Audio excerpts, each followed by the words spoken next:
नमस्कार, आप देख रहे हैं एनडीटीवी इलेक्शन कैफे। मैं हूं पूर्णेंदु शुक्ल। आज इस बेहद खास चर्चा में मेरे साथ हैं सुमित अवस्थी सर, अखिलेश सर, शादाब जी, संजय सर और मयंक सर। हम बात करेंगे यूएस के प्रेसिडेंट डोनाल्ड ट्रंप की। बाबा रामदेव ने उनके बारे में कहा था जब वो राष्ट्रपति निर्वाचित हुए थे, तो उन्होंने कहा था कि वो बहुत अच्छी बात है और वो सनातन धर्म का सम्मान करने वाले हैं। लेकिन 2 दिन पहले वो काफ़ी नाराज़ हुए और ट्रंप के ऊपर वो भड़क गए। उन्होंने कहा कि वो एक तरह का टैरिफ आतंकवाद लागू करने की कोशिश कर रहे हैं, क्योंकि ट्रंप ने धमकी दी है भारत समेत तमाम देशों के ऊपर कि जैसा टैरिफ वो अमेरिका के ऊपर लागू करते हैं वैसा ही टैरिफ वो बदले की कार्रवाई के तहत उनके ऊपर लागू करेंगे। और उसके लिए उन्होंने जो डेडलाइन दी है वो 2 अप्रैल की दी है।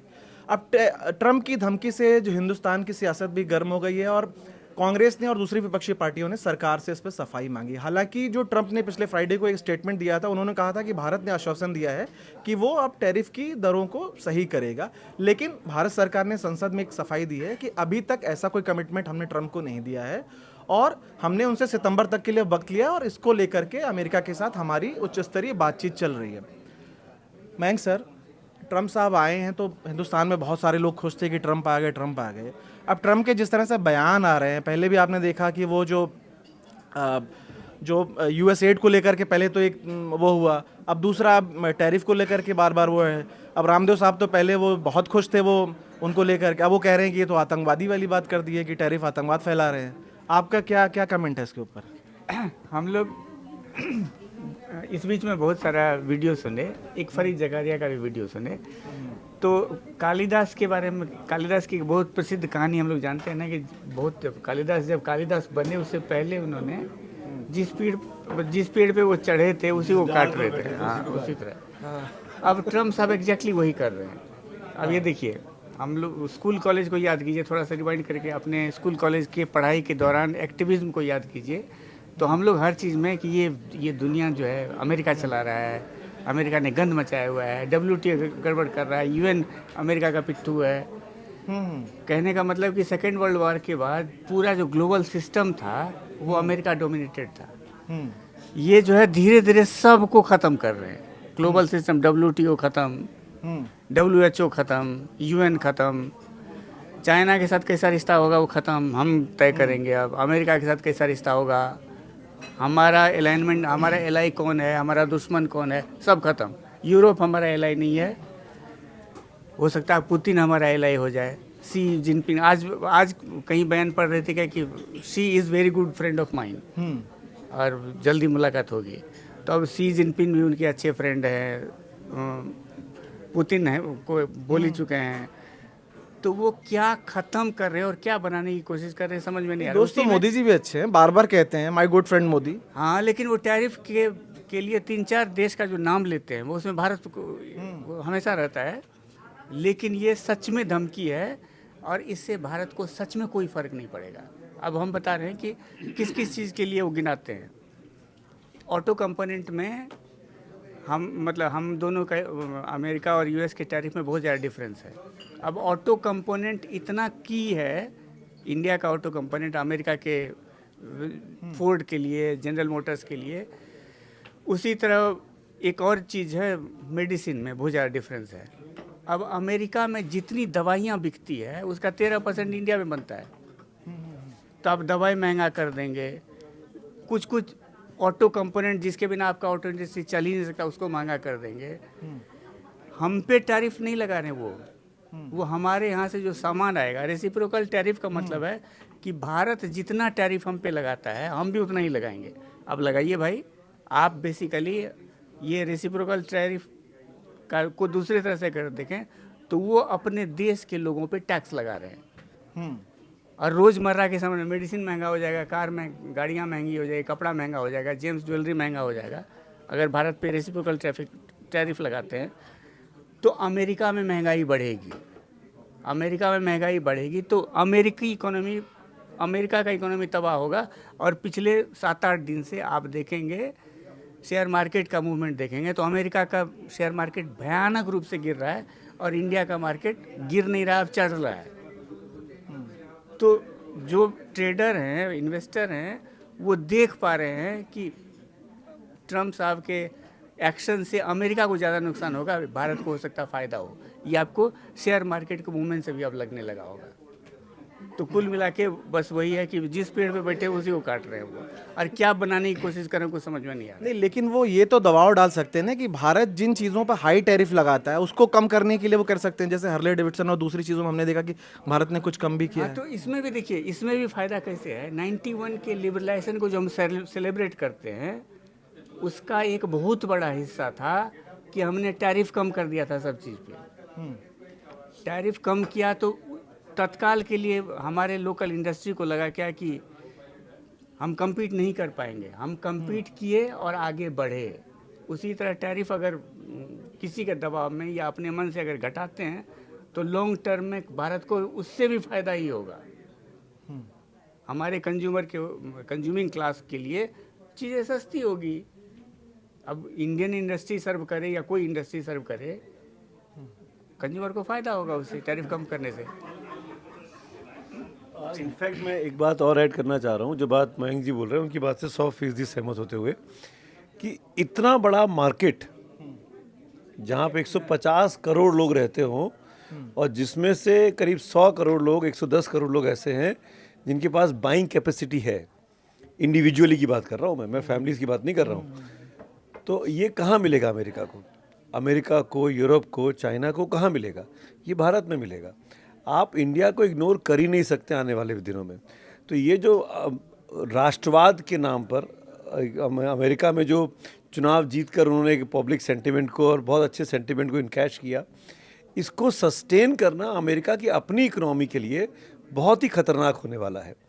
अमेरिका के जब बिल्कुल ठीक है, एलन मस्क उनकी सरकार के नंबर 2 आदमी, सबसे बड़े दुनिया के उद्योगपति, उनके शेयर मार्केट का हाल देखिए, टेस्ला के क्या हाल है शेयर्स के। 15% शेयर गिरा एक दिन के अंदर, 15%। बुरी स्थिति में उनका ट्विटर, जिसको उन्होंने कब्जा किया है, उस पर उन्होंने स्वामित्व बनाया पिछले 1.5-2 साल पहले, वो हैक हो जाता है।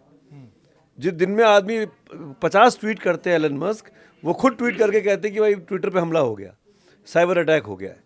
तो जो दुनिया का सबसे सिक्योर आदमी है, सबसे सिक्योर सरकार का सबसे सिक्योर पोजीशन में बैठा है, वो अपनी प्लेटफॉर्म नहीं बचा पा रहा है, अपनी अपनी अपनी गाड़ियाँ नहीं, टेस्ला जैसी कंपनी को नहीं बचा पा रहा है।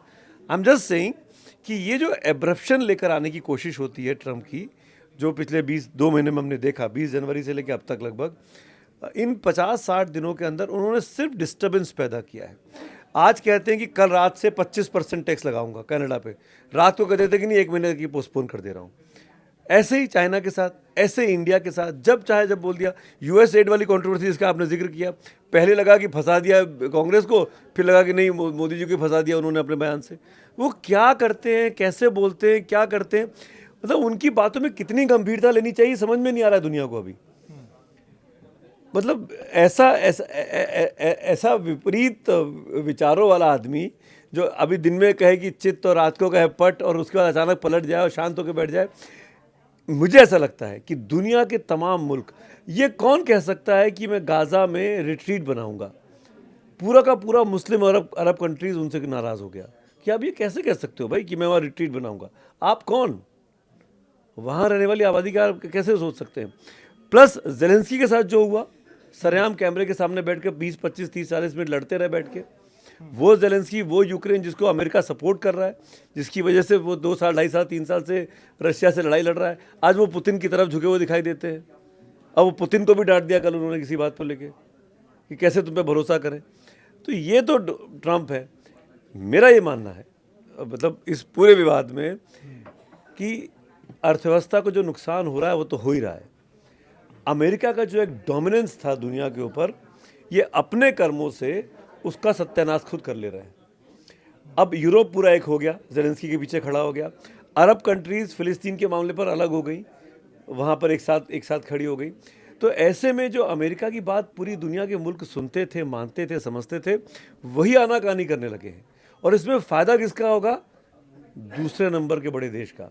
आप देखिए, बीते 2 महीनों से चाइना बिल्कुल साइलेंट है, बड़े कीनली, बड़े माइन्यूटली ऑब्जर्व कर रहा है कि अमेरिका में क्या चल रहा है। उसके आप जितने भी चाइनीज़ अखबार पढ़ेंगे, उनके एडिटोरियल्स देखेंगे, वो सिर्फ एक बात कह रहा है कि हम शांति के पक्षधर हैं, बातचीत होनी चाहिए, समझौता चलना चाहिए, दुनिया में एकता की ज़रूरत है, हम सबको मिलकर रहना चाहिए। ये चाइना बात कर रहा है, वो चाइना जो अब तक बिल्कुल उल्टा सोचा करता था, जिसके बारे में था कि उसने दुनिया के अंदर सबको डिस्टर्ब कर दिया है। तो अपनी जो वो पोजीशन लूज़ कर रहे हैं वर्ल्ड डिप्लोमेसी में, वो चाइना गेन कर रहा है। अब इसमें नुकसान जो होगा वो अमेरिका का होगा, हिंदुस्तान का इसमें नुकसान लग सकता है त्वरित तौर पर कि टैक्स बढ़ेगा, महंगाई बढ़ेगी, मार्केट गिर रहा है, ये गिर रहा है। शेयर मार्केट की बात की अभी मयंक भाई ने, मुझे ऐसा लगता है कि अभी शेयर मार्केट के बारे में रीड करना बहुत जल्दी है कि भारत का चढ़ना शुरू हो गया। कब चढ़ेगा कब नहीं चढ़ेगा मुझे नहीं पता, मार्केट मुझे समझ में नहीं आता है, लेकिन ये एक दिन का फिनोमिना है कि अमेरिका लगातार 2 दिन गिरा और हम इन 2 दिनों में हम वैसा नहीं गिरे जैसा हम पिछले हफ्तों में गिर रहे थे।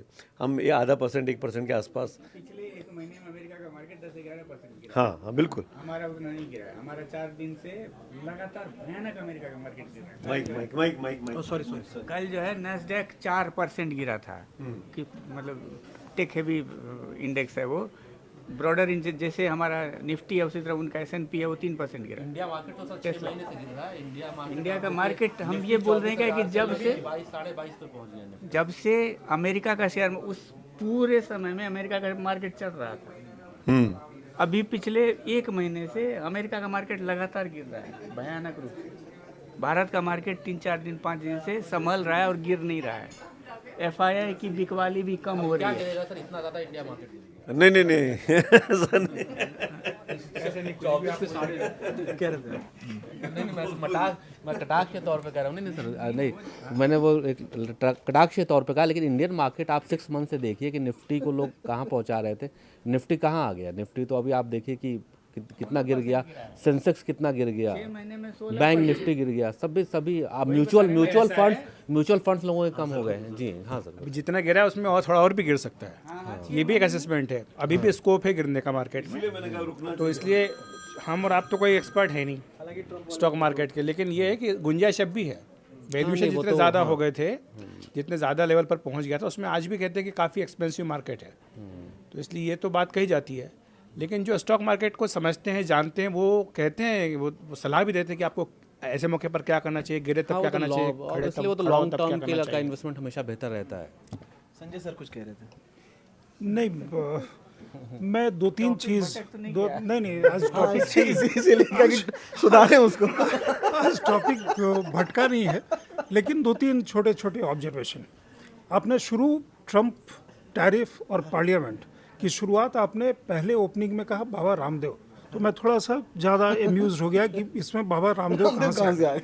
तो रामदेव साहब बाबा रामदेव साहब आ गए, तो वहाँ मेरा थोड़ा सा और भी आपके कथन में इंटरेस्ट बढ़ा। फिर मैं आपसे एक आग्रह करूँगा, आपने अपने में उसको थोड़ा सा हमें करेक्ट करना चाहिए। आतंकवादी की भाषा, टैक्स टेररिज्म और आतंकवाद जिसे वाइडर हम कॉनोटेशन कहते हैं, दोनों में फ़र्क है, समझे। तो हमें उस शब्द से थोड़ा सा, टैक्स टेररिज्म मतलब वो समझा जा सकता है, लेकिन आतंकवादी की भाषा वो थोड़ा ठीक नहीं है। दूसरा चीज़ है कि थोड़ा सा सुमित कहे कि 100% इनसे अग्री करते हैं, और मैं थोड़ा सा डिसएग्री करूंगा दोनों की सहमति से। इन्होंने पहले ही कहा कि हम जो बोलते हैं आप उसका वो कई बार काट लेकर के आते हैं। वो कहने की जरूरत नहीं है, आपको पता है। अभी लेकिन आपके राइट में बैठे हुए हैं, इसलिए ध्यान से, लेफ्ट में नहीं है। थोड़ा सा सुमित कई बार एक चीज़ पिछला हम लोग डिस्कस कर रहे थे, तो उसमें प्रारंभिक कथन में उन्होंने कहा था कि ऑबिचुअरी किसी की नहीं लिखनी चाहिए पॉलिटिक्स में। हम लोग यूएस की ऑबिचुअरी लिख रहे हैं। जो कथन सुने उसमें यूएस की ऑबिचुअरी और ट्रम्प की ऑबिचुअरी, माने पॉलिटिकल उनके जो पहचान है पुरानी, उससे हमें थोड़ा बचना चाहिए। Too early. देखिए, ट्रम्प की एक खासियत तो माननी पड़ेगी कि उसने कैंपेन में जो कहा सो कर रहे हैं। लोगों ने जिस आधार पे चुना उसको डिलीवर कर रहे हैं। तो ट्रम्प का जो समर्थन का बेस है उसमें कहीं कोई कमी नहीं। शेयर मार्केट अगर इंडिया में गिरा है, वहाँ भी गिर रहा है, तो हो सकता है वहाँ उठे, नहीं उठे हमारी बला से, हमारा अपना कंसर्न है कि हमारा उठे।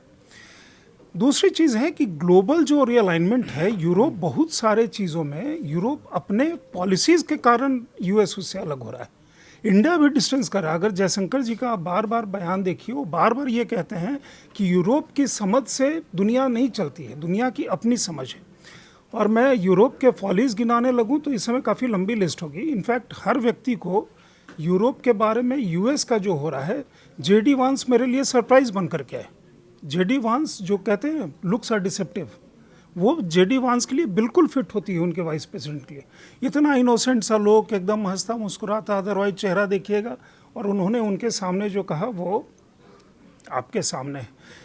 जेलेंस्की के मुद्दे पे अगले दिन यूरोप के कई नेता सामने आए और उनका जिस तरह से स्वागत अभिवादन किया, वो बहुत सारे लोगों को, जो अब रशिया यूक्रेन के वॉर का जो कॉन्टूर्स सामने आ रहे हैं कि कैसे शुरू हुआ और क्यों हुआ, यूरोप के कई देश उससे अलग भी अपने आप को वो हो गए। अगर आप मेलोनी का बयान देखेंगे, उसके बाद का अलग बयान है, या पोलैंड का अलग एक पोजीशन है, बाकी और देशों का एक अलग पोजीशन है। बच गया कि हमारे यहाँ क्या हो रहा है। देखिए, हमारे यहाँ तो जैसे आज कुछ अखबारों में पार्लियामेंट्री स्टैंडिंग कमेटी में वैसे जो कहा जाता है, दो हमारे सामने प्रखर उसके एक्सपर्ट बैठे हैं, एक अखिलेश शर्मा और दूसरा सुमित अवस्थी। थोड़ी बहुत जानकारी मुझे भी है और बाकी आप सभी लोगों को है कि आमतौर पे स्टैंडिंग कमेटी में, पार्लियामेंट्री स्टैंडिंग कमेटी में जो होता है उसके प्रोसीडिंग्स बाहर नहीं आते हैं। लेकिन कई बार वहाँ सदस्य जो हैं और सरकार के पक्ष के लोग भी हैं, उनको ये सूट करता है कि उसको हम सिलेक्टिवली लीक कर दें, राइट। वो जो लीकेज है, चाहे जिस तरफ से भी आया है, पहले वो खबर टाइम्स में छपी, इफ़ आई एम राइट, आज सुबह, उसके बाद बाकी न्यूज़ ऑर्गेनाइजेशंस ने उसको पिक किया।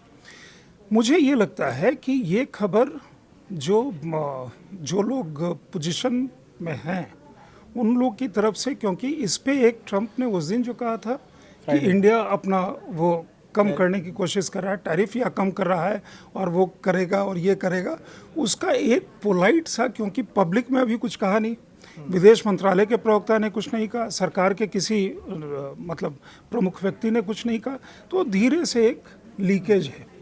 वो एक ऐसा लीकेज है कि बात वहाँ तक पहुँच जाए, समझ रहे हैं, कि कई बार होता है ना कि वो पुलिस किसी को वो करती है तो कोर्ट को सीधा नहीं पता चले, तो ऐसे मारती है कि दर्द भी हो और आप पब्लिक में दिखा भी ना पाएँ। तो ये वो वाला दर्द मुझे लगता है कि भारत की तरफ से उनको दिया गया है कि वो स्टैंडिंग कमेटी में जो सरकार ने पक्ष रखा है उस पक्ष की बात कही गई।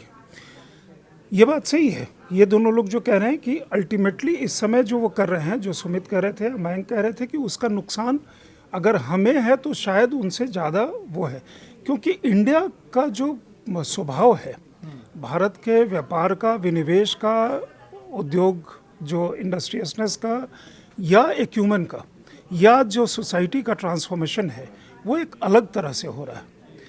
तो अगर यूएस चाइना से कभी करीब हो जाता है तो हमारे यहाँ भी कई सारी चीज़ें ऐसी हुई हैं कि इधर एक तरफ मतलब बाकी चीज़ें भी चल रही और दूसरी तरफ अर्थव्यवस्था या बाकी तरह के हम भी उस जो अलाइनमेंट या रीअलाइनमेंट है रशिया वाले इशू पे हम एकदम फॉर्मली खड़े रहे और हम बताते रहे कि कैसे ये है और हम किस तरह से उनसे ऑयल इंपोर्ट कर रहे थे, या हम करीबी था 1960 से लेके और 2007-8-9 तक दोनों एलाई थे। हेनरी किसिंजर को इसीलिए माना जाता है ना कि उन्होंने उस समय चाइना को यूएसएसआर के चंगुल से निकाल लिया था, इसीलिए हेनरी किसिंजर इतने बड़े नाम हो गए। तो दोनों तो एलाई थे। चाइना बना है बिकॉज ऑफ अमेरिकन इन्वेस्टमेंट, तो दोनों तो एकदम से थिक बढ़ ही रहे हैं। ठीक है, अब इंडिया भी अब नया चाइना होगा, नया अमेरिका होगा। हम तो कहते ही हैं कि 21st सेंचुरी जो है भारत का उफान है। तो उस पहलू से अगर आप देखेंगे, हमारे यहाँ कंसर्न्स उठने जायज़ हैं और विपक्ष के लिए बहुत एक अच्छा मुद्दा है जो आसानी से वो उठा करके, क्योंकि पहले दिन से ही हो रहा है, कांग्रेस के तमाम नेता बोल रहे हैं, बाकी लोग बोल रहे हैं, उनका बोलना भी लाजिमी है, ऐसे भी उनको कुछ मिल गया तो बोलना चाहिए। लेकिन मैं ये मानता हूँ कि ये लीक जो है वो एक अच्छा, कई बार ये होता है अपनी बात कहने के लिए, उन तक पहुँचाने के लिए, सीधा ना ऐसे करके या रेड फ्लैग दिखा करके किसी और तरह से वो दिखाया गया है। अखिलेश सर, देखिए ट्रम्प साहब जब से बने हैं, एक तो जो अवैध प्रवासी वाले मुद्दे पे जो हथकड़ी लगा के भेजा गया, तो कांग्रेस ने और विपक्षी पार्टी ने उसको बहुत बड़ा मुद्दा बनाया और कुछ एग्जांपल्स दिए दूसरे देशों के जहाँ पे शायद इस तरह से नहीं भेजा गया। उसको लेके कि बार बार कि मोदी जी के करीबी मित्र बोल के एक तरह से चिढ़ाने की कोशिश हुई। अब एक मौका ये आया कि जो बार बार वो ट्रम्प साहब 3-4 देशों का जो नाम लेते हैं उसमें हिंदुस्तान का नाम बड़े प्रमुख तरीके से लेते हैं कि ज़्यादा टैरिफ लगाते हैं, हम तो रेसिप्रोकल टैरिफ लगाएंगे। फिर उन्होंने कल फ्राइडे को बोला कि इंडिया उस पर कुछ कर रहा है। अब उस पर सफाई आई कि अभी तक हमने कोई कमिटमेंट नहीं दिया है और अब सितंबर तक हमने टाइम लिया है, अभी हमारी बातचीत चल रही है। और अभी मैं आते समय देख रहा था, शायद जितिन प्रसाद की भी उसको लेके किसी सवाल के जवाब में उन्होंने इस तरह की बात कही है।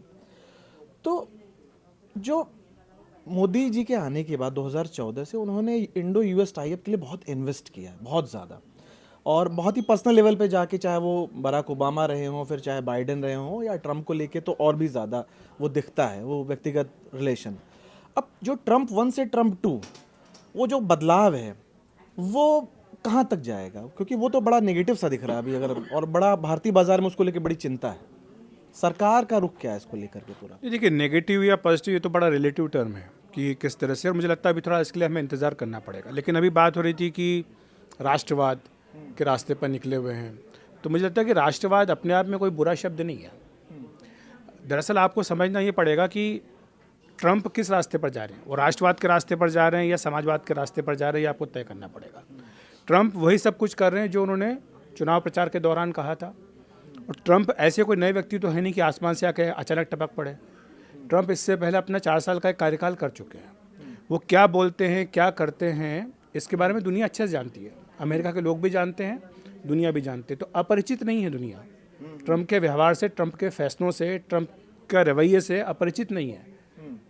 लोग अपने आप को मानसिक रूप से इसके लिए पहले से तैयार कर चुके थे, क्योंकि उन्होंने वही सारी बातें कही जो कैंपेन के दौरान उन्होंने कही थी, अमेरिका की जनता से जो वादा किया था, जो बात वो कहते हैं मागा, मेक अमेरिका ग्रेट अगेन। तो उसकी दिशा में वो ये मानते हैं कि आज की तारीख में प्रोटेक्शनिज्म की ज़रूरत है, यानी जो अमेरिकी इंटरेस्ट है उनको हम सुप्रीम रखेंगे, हमारे देश के इंटरेस्ट सुप्रीम होने चाहिए। ये ना हो कि जो अमेरिकी टैक्स पेयर्स का पैसा है वो किसी दूसरे की जेब में जाए, किसी विदेशी की जेब में जाए। अमेरिका के टैक्स पेयर का पैसा अमेरिका के टैक्स पेयर के पास ही रहना चाहिए, अमेरिकी सरकार के काम आना चाहिए। तो इसलिए वो टैरिफ लगाने की बात करते हैं कि जब आप व्यापार करते हैं तो ये समझौता जो आपका जो होता है बराबरी के तरह से होना चाहिए, किसी को कोई प्रेफरेंशियल ट्रीटमेंट नहीं मिलना चाहिए। अब आप थोड़ा सा अगर इतिहास में जाएंगे कि अंतर्राष्ट्रीय व्यापार कारोबार कैसे होता है, आपको ये जो मैंने समाजवाद और राष्ट्रवाद की बात कही वो आपको यहाँ से आएगी कि जब गैट आया, GATT समझौता किया गया, ट्रेड एग्रीमेंट हुआ, उसके बाद जब WTO बनाया गया तब भारत में बहुत मुखर विरोध हुआ था।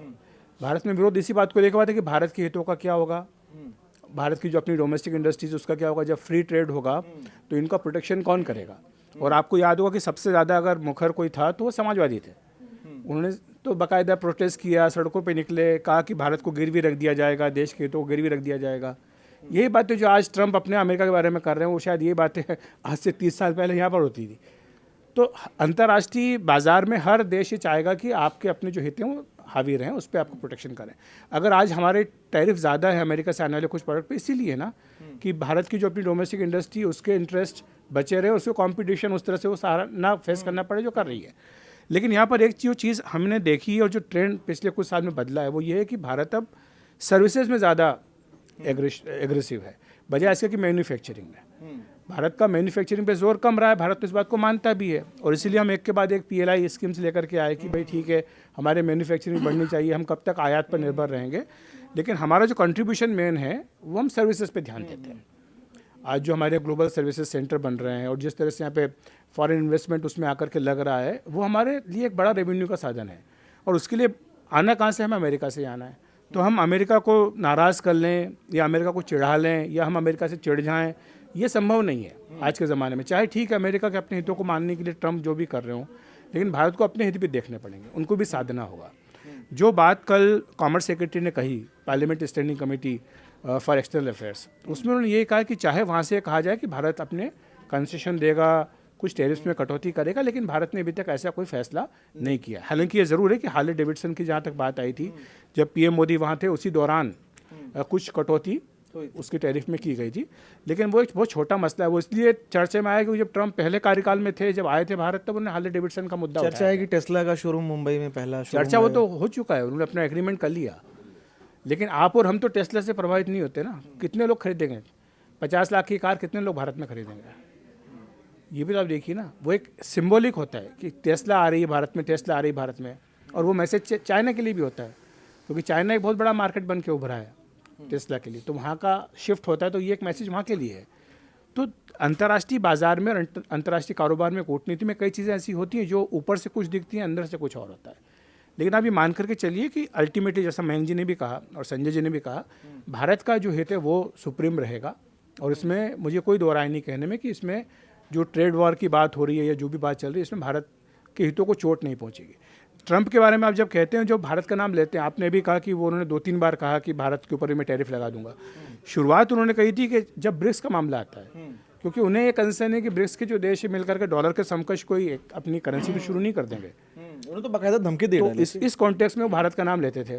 फिर जब मोदी जी का मिलकर के आ गए, सब बात हो गई, उसके बाद 1-2 बार उन्होंने कहा है, लेकिन वो भी ये बात जानते हैं कि जो ट्रेड है अमेरिका का भारत के बीच का, और जो रिश्ते वो बहुत एक अलग तरीके, एक अलग मुकाम पर हैं, और इस तरह से सिर्फ बयानबाजी करने से उन पर कोई असर पड़ेगा, वो भी खुद नहीं मानते होंगे इस बात को, हमें भी नहीं लगता।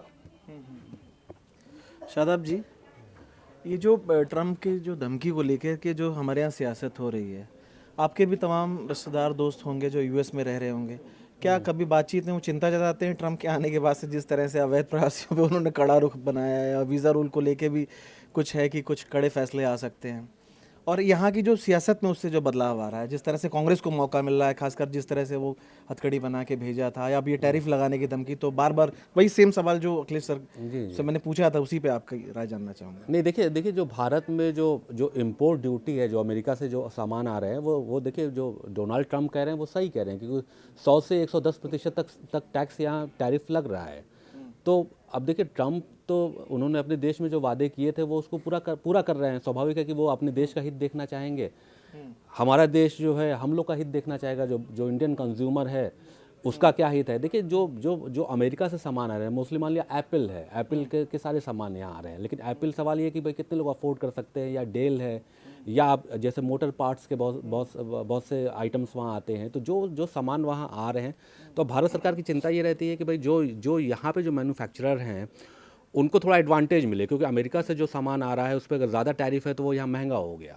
तो जो इंडियन प्रोडक्ट है या जो दूसरे सस्ते प्रोडक्ट हैं वो इंडियन कंज्यूमर को मिले, ये सरकार की एक प्राथमिकता रही है, और वो सही भी है, क्योंकि भारत की जो सिटीज़न है उनकी पेइंग कैपेसिटी कितनी है ये भी सरकार को देखना पड़ेगा। दूसरी बात ये है कि देखिए जो ज़्यादा टैरिफ हो अगर आप लगाते हैं तो स्वाभाविक है कि वो पैसा जो है वो कंज्यूमर ही देगा। अगर इंडिया पे ट्रम्प टैरिफ लगाते हैं तो वो या तो अमेरिका का कंज्यूमर देगा, क्योंकि भारतीय सामान वहाँ महंगे होंगे। ये सब टैरिफ जीरो कर देंगे तो हम तमाम जो इंडस्ट्रीज इंडिया की हैं, क्या उसको कम्पीट कर पाएंगे? भारत इसलिए भी तो टैरिफ लगाता है, सिर्फ कंज्यूमर के सस्ता करने का मामला नहीं है। अगर आप सब 0% कर देंगे टैरिफ, तो आपकी इंडस्ट्री कैसे कम्पीट करेंगे? तो वो भी तो आपको आत्मनिर्भर भारत बनाना, उसका भी तो ख्याल रखना है। आपने शायद मेरी बात सुना नहीं, मैंने वही आपसे कहा कि जो भारत की सरकार है वो अपनी इंडस्ट्री की भी रक्षा करना चाहती है, जिसकी वजह से उसने ज़्यादा टैरिफ लगाई है। वही तो मैं आपसे कह रहा था कि इस वजह से भी ज़्यादा टैरिफ लगा है, ताकि जो है यहाँ जो है ताकि जो कंपटीशन में जो इंडियन कंपनीज़ हैं वो उसको प्रतिस्पर्धा कर सकें। दूसरी बात, देखिए आपने राजनीति की बात कही, देखिए कांग्रेस या जो दूसरे राजनीतिक दल हैं उनका बहुत ज़्यादा से नहीं है, क्योंकि ये ऐसा मुद्दा है जिसमें ज़रूर वो सरकार को घेरने के लिए कुछ बातें कह सकते हैं, लेकिन अल्टीमेटली जो भारत के राजनीतिक दल हैं उनको ये भी देखना होगा कि जो इंडियन कंज्यूमर है उनका हित किस में है। भाई इंडियन कंज्यूमर का हित ये इस बात में है कि उसको अच्छा प्रोडक्ट मिले और सस्ता मिले और अच्छे रेट में मिले। देखिए ठीक है कि हम एप्पल अगर हमको लेना हो तो ये हमारी मजबूरी है कि अगर टैरिफ ज़्यादा है तो हमको 1.5-2 लाख का ही फ़ोन ख़रीदना पड़ेगा, क्योंकि अगर हम एप्पल लेंगे या हम डेल के प्रोडक्ट लेंगे या अमेरिका से जो फूड प्रोडक्ट आते हैं वो बड़े महंगे हैं। अगर आप उनके डेयरी प्रोडक्ट को देखें या आप उनके दूसरे प्रोडक्ट को देखें, तो सवाल ये है कि भाई जिसको उस प्रोडक्ट को यूज़ करना हो, अगर उसकी पेइंग कैपेसिटी होगी तो वो देगा, जिसको सस्ता लेना होगा वो दूसरे कंट्री का प्रोडक्ट लेगा, वो इंडिया का प्रोडक्ट लेगा। तो भारत सरकार की जो इसमें पॉलिसी है वो बिल्कुल ठीक है, क्योंकि अल्टीमेटली जो इंडियन कंज्यूमर है उसका हित किस बात में है वो सरकार बिल्कुल इस बात का ध्यान रख रही है, और मुझे लगता है कि वो रखेगी भी। मैं अच्छा आप बोलिए। मैं सर एक चीज़ मैं पूछ रहा था, मैंने सब लोग बातचीत कर रहे हैं उस हिसाब से आप लोग मतलब मुझे ऐसा लगा कि आप लोग ट्रम्प को जस्टिफाई कर रहे हैं कि भाई वो अगर अपने देश के लिए कर रहे हैं तो क्या बुरा, अगर नहीं अगर नहीं वो कह रहे भाई उन्होंने चुनाव में वादे किए थे तो क्या वो है। हमने और इन्होंने मैं ये कह रहा हूँ फिर कहा कि अगर इन्होंने देखिए अगर ये हाई टैरिफ का मामला आप ही का है तो जवाब देते हमारे लिए तो फिर बाइडेन बेटर हुए ना भाई, हमारा हम ट्रेड आपको सरप्लस जवाब- था ना बाइडेन हम के टाइम आपको- पे। हम आपको बोल रहे हैं कि जैसे हमने कहा ना कि global order dominated by US रहा है 1945 से लेके अभी तक, वो उसमें से एक बहुत बड़ा की कंपोनेंट जो उसका रहा है ग्लोबल प्रोपेगेंडा, उस पर अमेरिका का कब्जा रहा है। ये जो इन्होंने बताया ना, उसी प्रोपेगेंडा के चक्कर में कि वो वहाँ से जो सामान आता है वो उस पर हम ज़्यादा टैरिफ लगाते हैं और हमारा जो सामान जाता है उस पर अमेरिका टैरिफ नहीं लगाता है। ये इतना छोटा पूरे गेम में बहुत छोटा है। जैसे हम 2-4 उदाहरण से आपको बताते हैं। 2024 में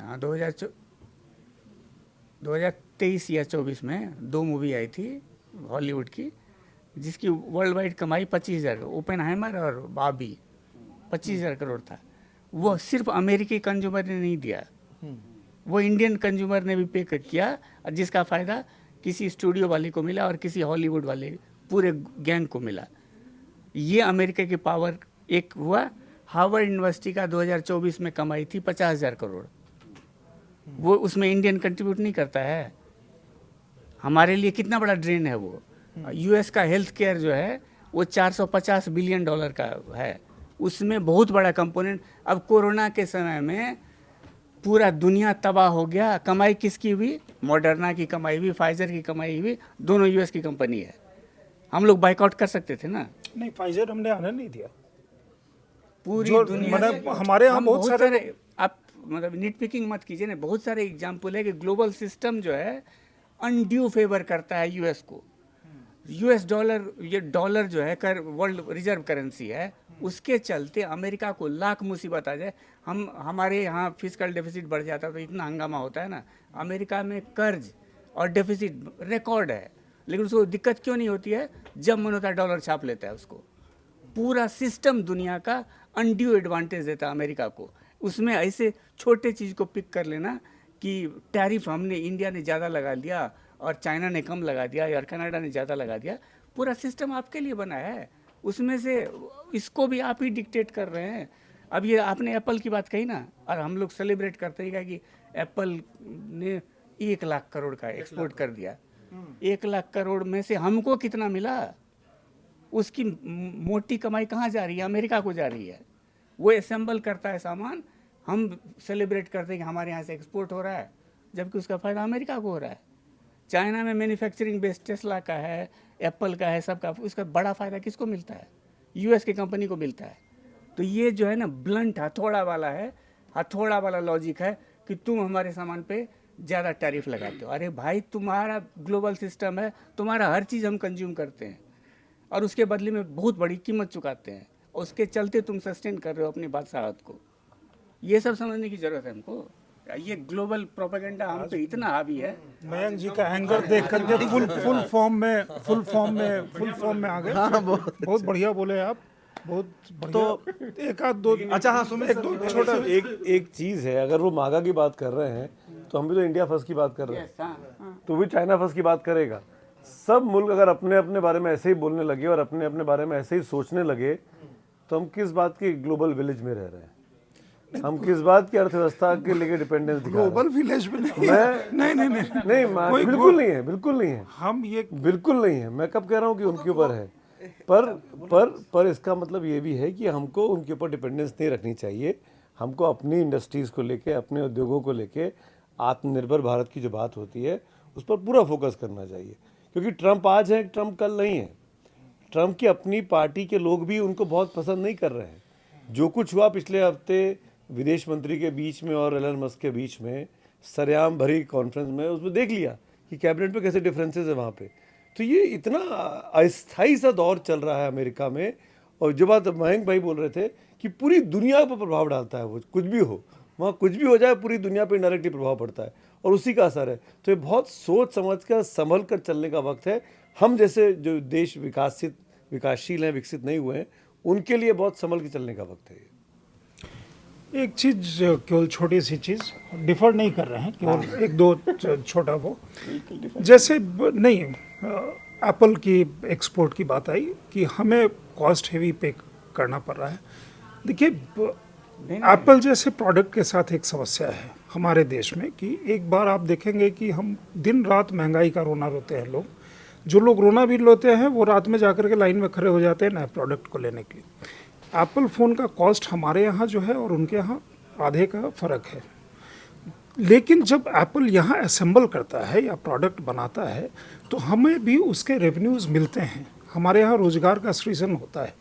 इसीलिए दुनिया भर में हम क्यों इन्वेस्टमेंट बुलाते हैं या यूएस भी इन्वेस्टमेंट मांगता है क्यों, या चाइना से जो पोस्ट कोविड हमारे सरकार का एक एक्टिव अटेम्प्ट जो था कि हमको चिल्लर मिलता है, मोटी कमाई उधर जो भी है कमाई आती तो है जो भी आता है। क्यों मतलब हम ये चाह रहे थे कि चाइना से जो कंपनीज हटें वो इंडिया आ जाए। एक चीज़ जो आप फॉरेन यूनिवर्सिटीज़ का बात कर रहे थे, एक समस्या है उसमें हमारे यहाँ, ये एक सोसाइटल समस्या है जो मैं देख रहा हूँ, या इशू कर लीजिए या बड़ी चीज़ हो गई है कि आजकल बहुत सारे लोग बच्चों को देश में पढ़ाना मतलब अजीब सा चीज़ समझते हैं। बच्चा लेटेस्ट आंकड़ा है 2024 में पहली बार डिक्लाइन हुआ है। नहीं डिक्लाइन अगर मान लीजिए 27% डिक्लाइन हुआ है कंट्री में और ओवरऑल 15% डिक्लाइन। मान लीजिए डिक्लाइन का जो भी वो तो मुझे लगता है कनाडा के कारण हुआ होगा। वो जो फिगर है उस यूके और यूएस में, यूके ने भी अपने नॉर्म्स काफ़ी स्ट्रिक्ट की है। डिक्लाइन नहीं 27% और लेकिन मैं संजय सर की इस बात से सहमत हूँ, मिडिल क्लास फैमिलीज में विदेश भेजने का बहुत ज़्यादा इस समय चल रहा है, ये बात सही है। मैं फैशन है स्कूल में बच्चे आप देखिए लगभग हर स्कूल जो है 8th 9th से आपको बच्चे को पेरेंट को फ़ोन करना शुरू कर देता है कि हमारे यहाँ ये प्रोग्राम चल रहा है, उसके साथ ऐसा है, फलाना है, चिलाना है। उसके बाद क्या है, एक एक्सचेंज प्रोग्राम चालू हो जाता है कि जिसमें फिर आप मजबूर होते हैं। और एक बहुत सारे ऐसे लोग को मैं जानता हूँ जिनका एक्चुअल सामर्थ्य मतलब हमें समझ में नहीं आता है कि है या नहीं है, लेकिन वो बच्चे को विदेश औने पौने या जो दाम दे करके भेजना चाहते हैं। अभी उसके साथ जो मयंक कह रहे थे, एक दूसरी बहुत गंभीर समस्या खड़ी हुई है जो वीज़ा रेजीम या बाकी चीज़ को लेकर के या जॉब लॉसेज जो वहाँ हो रहे हैं कि पढ़ाई के बाद बच्चों को नौकरियाँ वहाँ नहीं मिल रही। तो मान लीजिए आपने 50 लाख 1 करोड़ या 2 करोड़ खर्च कर दिया लोन लेकर के या जहाँ से भी जुगाड़ करके, तो आपको लगता है कि ये पैसे हमारे फिर मतलब इस उम्मीद में ना कि वो रिटर्न हमें वापस आ जाएगा। तो वो रिटर्न जब वापस नहीं आता है तो फिर वही स्थिति हो जाती है कि हमारे यहाँ से जब इलीगल लोग जाते हैं और वापस भेजे जाते हैं तो बहुत शोर मचता है। इस बारे में भी शोर नहीं मच रहा है, लेकिन आप देखेंगे लोगों के अंदर मतलब क्या कारण है, दुनिया भर में कहीं कॉन्फ्लिक्ट होता है और पता चलता है कि हमारे यहाँ के बच्चे जो हैं उनको जहाज़ में भर भर करके लाना पड़ रहा है। तो ये एक दूसरा इशू है, उस पर कभी और मीमांसा करेंगे, कभी और वो करेंगे, लेकिन चूंकि बात आ गई तो मैंने इनके समर्थन को थोड़ा सा आज इस विषय पे आगे बढ़ा दिया। कुछ आप कह रहे थे? नहीं, मेरा यही कहना था कि जो बात आपने आईफोन की बात उठाई ना, तो एक ज़माने में ये होता था कि हमारे यहाँ करीब 45,000 करोड़ रुपए का सिर्फ इंपोर्ट होता था।